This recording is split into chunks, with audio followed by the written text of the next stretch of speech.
Halo adik-adik, selamat pagi, selamat hari Minggu. Jumpa kembali bersama Bunda Audi dalam Sekolah Minggu Online PAD GPI Papua Jenjang Anak Remaja. Bunda Audi berharap semua yang di rumah yang menyaksikan tayangan ini tetap dalam keadaan yang sehat dan tentunya dalam perlindungan Tuhan kita Yesus Kristus. Adik-adik yang terkasih, di pagi hari ini kita akan memulai dengan ibadah sekolah minggu kita. Untuk itu, Bunda Audi menjemput kita semua bangkit berdiri, lalu kita menyanyikan pujian dengan judul Dengar Dia Panggil Nama Saya.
Adik-adik yang terkasih dalam Tuhan kita Yesus Kristus, mari kita satukan hati lalu kita berdoa mengawali ibadah kita di pagi hari ini. Kita berdoa. Terima kasih ya Tuhan Yesus, oleh sebab kasih setia dan penyertaan-Mu sempurna bagi kami. Karena itu Tuhan, kami dimungkinkan Tuhan ada dalam ibadah sekolah minggu online di pagi hari ini. Kami mengundang Tuhan hadir dalam pertemuan kami walaupun secara online. Dan biarlah rahmat-Mu bagi kami, biarlah ibadah kami dari awal, pertengahan, bahkan sampai pada akhirnya menjadi dalam nama Bapa, Anak, dan Roh Kudus. Tuhan Yesus berkati setiap anak-anak kekasih kami yang melihat video ini, dan biarlah semuanya boleh terberkati. Haleluya, amin. Ya, adik-adik, sebelum kita membacakan firman Tuhan, mari kita angkat satu pujian lagi dengan judul Hari Ini Harinya Tuhan.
ini terambil dari Kisah Para Rasul, pasalnya yang pertama, ayatnya yang ke-6 hingga ayatnya yang ke-11. Namun sebelum kita membacakan firman Tuhan, sekali lagi Kakak Audi mengajak kita semua untuk duduk tenang, lalu kita berdoa mengawali pembacaan firman Tuhan kita di pagi hari ini. Mari kita berdoa. Terima kasih ya Tuhan Yesus untuk kesempatan-Mu bagi kami. Terima kasih untuk kelayakan-Mu bagi kami sehingga kami boleh memuji membesarkan nama-Mu. Saatnya kami akan belajar dari kebenaran firman Tuhan. Tetapi kami mohon Tuhan datang dan berkati kami supaya ketika firman yang kami baca tidak berlalu dari kehidupan kami, tapi biarlah Tuhan mampukan kami untuk dapat mengerti dan boleh melaksanakan itu dalam kehidupan kami hari lepas hari. Berfirmanlah kepada kami ya Tuhan, karena kami siap untuk membaca dan mendengarkan akan kebenaran firman-Mu. Haleluya, amin. Pembacaan firman Tuhan kita pada pagi hari ini oleh Lembaga Alkitab Indonesia memberi judul Yesus terangkat ke surga. Maka bertanyalah mereka yang berkumpul di situ, Tuhan, maukah Engkau pada masa ini memulihkan kerajaan bagi Israel? Jawabnya, Engkau tidak perlu mengetahui masa dan waktu yang ditetapkan Bapa sendiri menurut kuasanya. Tetapi kamu akan menerima kuasa kalau Roh Kudus turun ke atas kamu, dan kamu akan menjadi saksiku di Yerusalem dan di seluruh Yudea dan Samaria dan sampai ke ujung bumi. Sesudah ia mengatakan demikian, terangkatlah ia disaksikan oleh mereka, dan awan menutupnya dari pandangan mereka. Ketika mereka sedang menatap ke langit waktu ia naik itu, tiba-tiba berdirilah dua orang yang berpakaian putih dekat mereka dan berkata kepada mereka, "Hai orang-orang Galilea, mengapakah kamu berdiri melihat ke langit? Yesus ini yang terangkat ke surga meninggalkan kamu, akan datang kembali dengan cara yang sama seperti kamu melihat dia naik ke surga." Demikianlah pembacaan kita di pagi hari ini. Tuhan Yesus berfirman, biarlah yang punya telinga mendengar, dan tidak hanya mendengar tetapi melakukannya dalam kehidupan kita hari lepas hari. Terpujilah nama Tuhan kita Yesus Kristus. Haleluya, amin.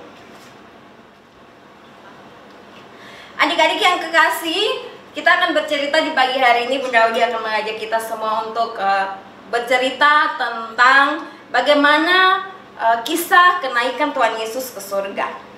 Adik-adik yang terkasih, setelah Yesus mengalami kematian dan kemudian pada hari yang ketiga Yesus bangkit, selama 40 hari Yesus menampakkan diri kepada para murid. Tetapi selain kepada para murid, Yesus juga menampakkan diri kepada orang-orang beriman lainnya atau orang-orang yang percaya.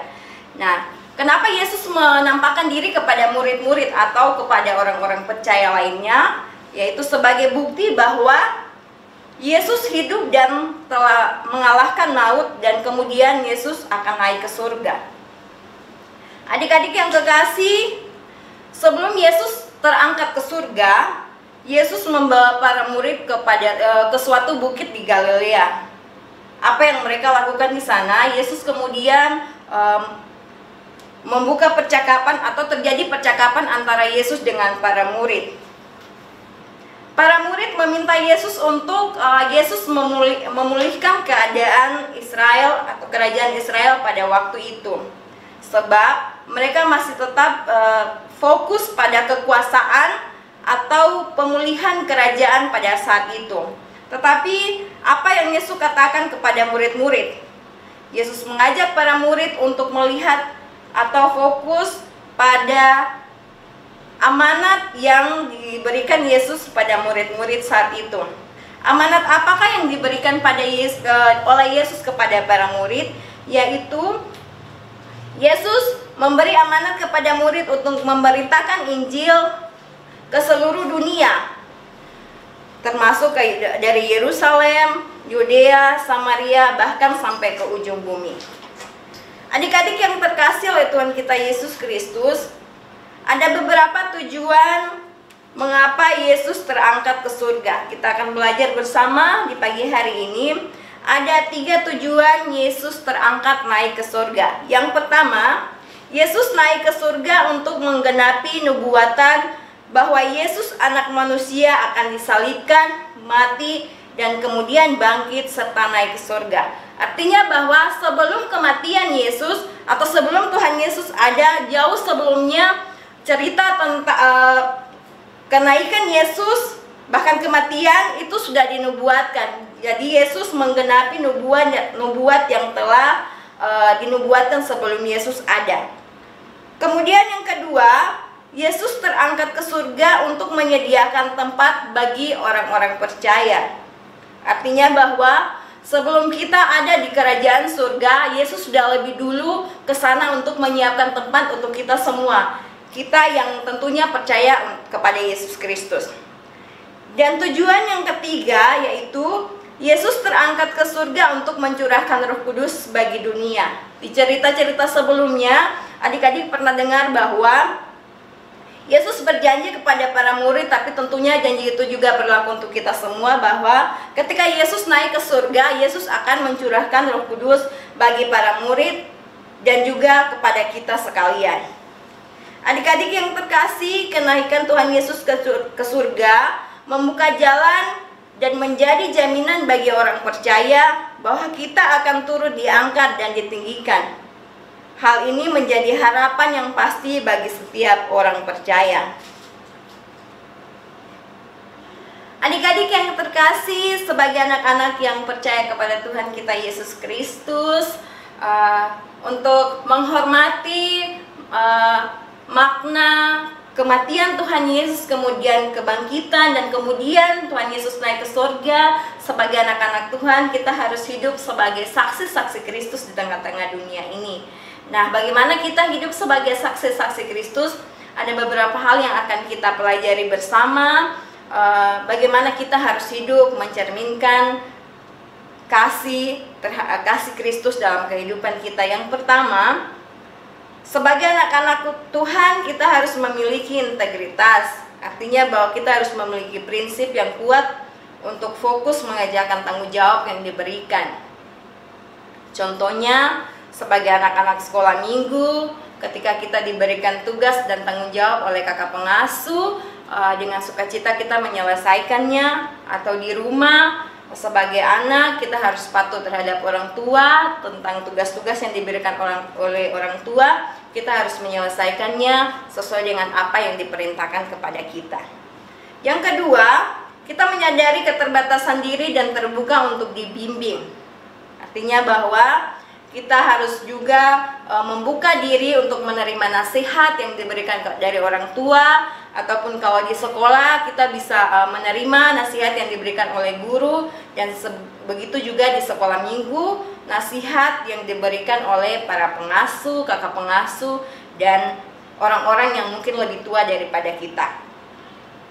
Yang ketiga, kita harus menjaga sikap dan perkataan.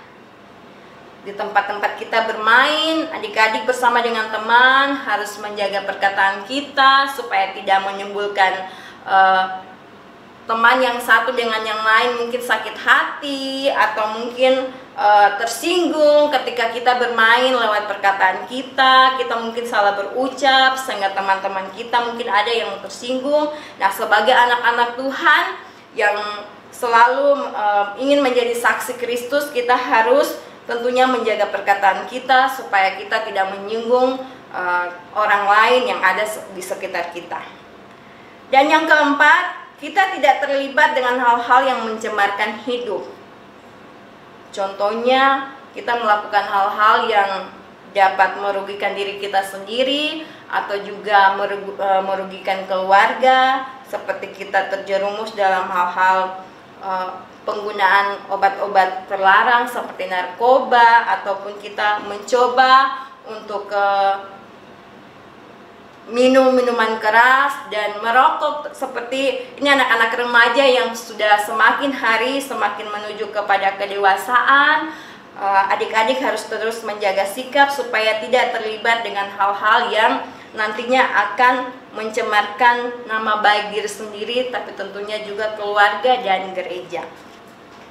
Nah, adik-adik, sampai di sini penjelasan materi tentang Yesus naik ke surga.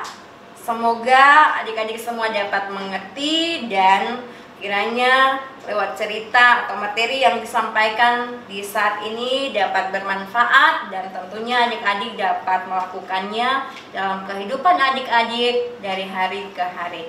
Tuhan Yesus memberkati kita semua di pagi hari ini. Adik-adik, untuk mengaminkan cerita kita di pagi hari ini, kita angkat pujian yang berjudul Setinggi-tingginya Langit.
Adik-adik yang terkasih, kita akan mengakhiri ibadah sekolah minggu kita di saat ini. Bunda sekali lagi mengajak kita untuk duduk tenang, lipat tangan, dan mari kita berdoa. Kita berdoa. Terima kasih, kembali kami mengucap syukur kepadamu ya Allah Bapa di surga, oleh sebab kasih setia penyertaan Tuhan sempurna bagi kami. Engkau boleh melayakan kami dari awal, pertengahan, bahkan sebentar kami akan mengakhiri ibadah sekolah minggu kita di saat ini. Kami berterima kasih ya Tuhan, karena kami boleh diizinkan Tuhan memuji membesarkan nama Tuhan lewat kidung-kidung pujian kami, tetapi kami juga boleh belajar dari kebenaran firman Tuhan yang boleh mengajarkan kami tentang kisah kenaikan Yesus ke surga. Tuhan, mampukanlah kami Tuhan supaya kami dapat mengerti makna kenaikan Yesus ke surga. Lebih daripada itu Tuhan, mampukan kami untuk dapat kami lakukan apa yang Tuhan perintahkan bagi kami, bagi anak-anak kekasih kami di jenjang remaja. Tuhan, Engkau memberkati kami semua. Siapapun yang saat ini melihat video ini, Tuhan memberkati di mana saja mereka berada. Tuhan, kami mendoakan anak-anak kekasih kami yang mungkin saat ini melihat video ini, Tuhan, dengan semua aktivitas yang mereka lakukan. Tuhan memberkati, walaupun saat ini kami ada dalam kondisi COVID-19, kami tidak bisa berjumpa, tapi kami bersyukur Tuhan bisa memberkati kami sehingga kami boleh bertemu walaupun hanya dalam sekolah minggu online. Memberkati taburan firman yang sudah kami dengar bersama. Bapa di surga, mampukanlah kami untuk kami boleh hidup sesuai dengan karakter Kristus. Tuhan Yesus, Kami di saat ini berdoa kepada saudara-saudara kami, teman-teman kami yang mungkin saja tidak dapat menikmati sekolah minggu sama seperti kami. Berkat-Mu melimpah bagi mereka sebagaimana Engkau memberkati kami di saat ini. Terima kasih ya Tuhan Yesus, Engkau memberkati adik-adik kami yang saat ini mereka dalam studi. Engkau memberkati, Engkau memberikan sukses bagi mereka ya Tuhan, sebagaimana yang Engkau janjikan bagi kami. Tuhan Yesus, ini seluruh kehidupan kami, Engkau memberkati kami, masing-masing pribadi kami, setiap orang tua, daripada anak-anak sekolah minggu kami, Tuhan berkati. Ampuni segala salah dan dosa kami ya Tuhan Yesus, kami masih mau bilang banyak untuk Tuhan, tetapi Tuhan lebih dahulu mengetahui apa yang akan kami bilang. Oleh sebab itu Tuhan, sempurnakan setiap doa kami Tuhan, sesuai dengan kasih dan kehendak Tuhan. Dalam nama Yesus kami berdoa dan mengucap syukur. Haleluya, amin. Nah adik-adik, sampai di sini perjumpaan kita dalam sekolah minggu online PAR-GPI Papua. Bunda berharap kita akan berjumpa lagi di waktu-waktu yang akan datang. Tuhan Yesus memberkati kita semua dan shalom.